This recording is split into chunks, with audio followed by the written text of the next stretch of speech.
Well, for more, we're joined in studio by our international affairs editor, Armin Georgian. Good to have you with us this morning, Armin.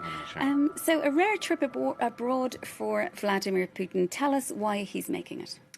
I think there's a couple of messages that Putin is sending here. One is that Russia is still a player on the world diplomatic stage, that it hasn't been so sucked into, you know, the military planning and the day-to-day conduct of the war in Ukraine, that it can't focus on other parts of the world. And the other message I think he's trying to send is that Russia is still a Middle East player, and of course its military intervention in Syria a few years ago very much highlighted that.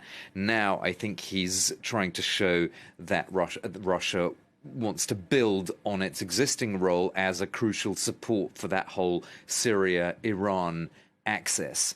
And remember, who opposes that Syria-Iran axis?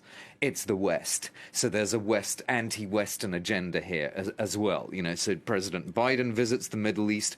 Just after that, President Putin visits the Middle East. And what does it tell us specifically then about Russia-Iran relations? What movement are we seeing there? Well, we're seeing movement on one very key military component, which is attack drones that Iran manufactures. US intelligence has been warning about imminent training of Russian military operatives on these drone systems, that Iran is going to be training them and then actually providing Russia with these Iranian attack drones. That has Ukraine very worried, but also the West very worried. I mean, US intelligence is clearly very concerned about what the arrival of those Iranian drones would do in terms of the balance of power, and the fact that up until now Russia has not been able to break the Ukrainian air defenses.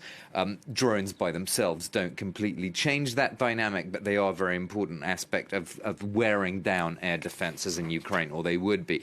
What we're also seeing is this deepening economic impact between Russia and Iran.